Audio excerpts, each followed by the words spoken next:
Hello, my name is Sarah and I'm from the Skills team in the University Library, and this is the third in the video of referencing with Harvard, Hull and APA.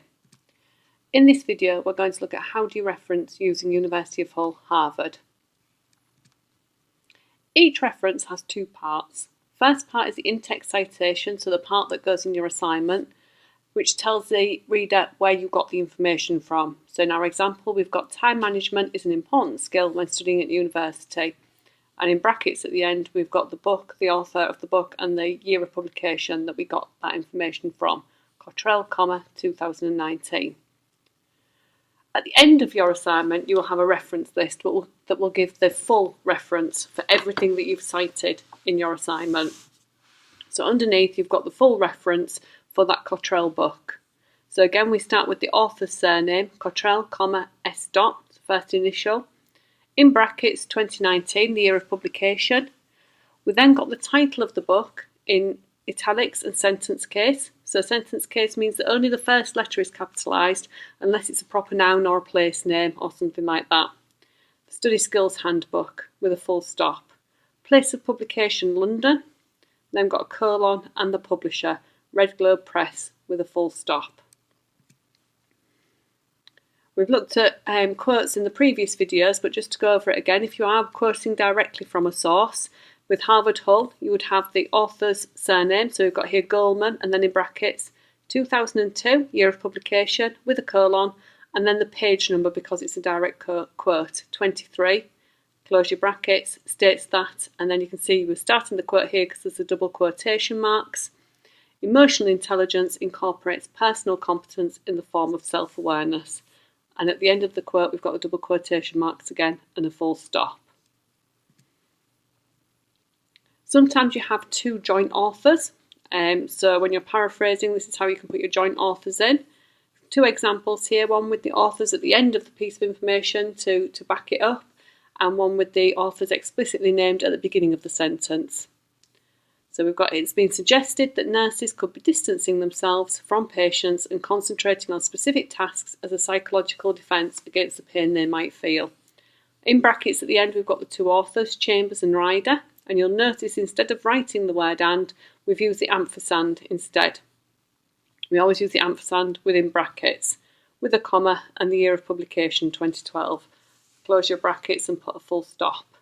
Sometimes you might want to explicitly name the authors in the sentence, in which case it would look like this. Chambers and Ryder, and you've got the actual word and here, because it's not in a bracket. In brackets, 2012, year of publication, suggests that nurses could be distancing themselves from patients, etc. Sometimes you might have a source that has more than two authors, and there are conventions to follow in this case. So if there's one author, you would name him. If there's two authors, you would name both of the authors in your in-text citation. When you get to three authors, you can use something called et al., which is just Latin and means and others. So instead of using up all of your word count, because your in-text citations count within your word count, you can put et al., and then it doesn't use up so many words. So for example, we've got the lack of eye contact can be very distressing to a patient, and then in brackets Sweeney, who would be the first author mentioned, et al., meaning and others, with a full stop after the al to show that it's an abbreviated word, comma, 2009, and then close your brackets and a full stop at the end. You can as well put that, explicitly name the author in the sentence, so you can have Sweeney et al., and then in brackets 2009, suggests that the lack of eye contact can be very distressing to a patient. So that's when you get to three or more authors in Harvard Hull. You can't use the et al. In the reference list. When you came to put your full reference in the reference list, you would need to name all of the authors. Your reference list does not count in your word count. So there are conventions to follow if there are multiple authors. So it's just reiterating what we've looked at in the last few slides. Jones 2016 suggests that. Jones, 2016 if you're putting it in brackets at the end. Two authors. If you're explicitly naming the authors in the sentence, you've got Jones and Bartlett, and we've written the word and. In brackets 2016 suggests that, and then you would go on to give your information. If you're putting the authors at the end to support what you're saying in brackets, you can see we've got Jones and Bartlett in the brackets, but we're using the ampersand, not the word and, 2016. And the minute you get to 3 authors, you can use et al. in your in-text citations. So Jones et al. 2016 suggests that, or you can put it in brackets at the end of the information. So this is an example of the reference list. We can see we've got 1 author, quite easy. 2 authors, you use the ampersand in between.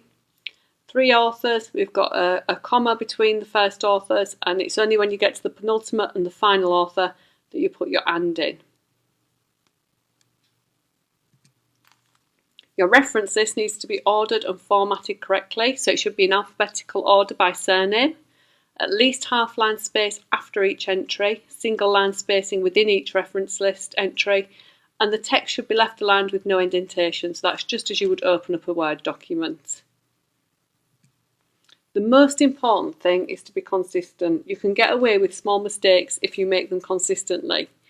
If your reference list looks like this, your lecturer is going to think that you've taken no care over it. I've spoken to lecturers who say the first thing they look at with an assignment is the reference list to see how much care has been taken with it. So if you handed something in like this, you can see some things are in italics, some things are underlined. It just looks like a mess and it looks like you haven't taken any care. What you're looking for is for your reference list to look like this, for it all to look the same, for it to look neat and tidy, and to look like you've taken some care over compiling it. There is more information on our web pages at www.hull.ac.uk/skills referencing. There's the full Harvard referencing guidelines on this page. If you want to contact the library to talk about referencing or anything you've seen in this video, you can do so at the support portal at support.hull.ac.uk, on the library live chat, which is the yellow box on the library web pages, or there is more support on the skill support pages at www.hull.ac.uk/skills. Thank you.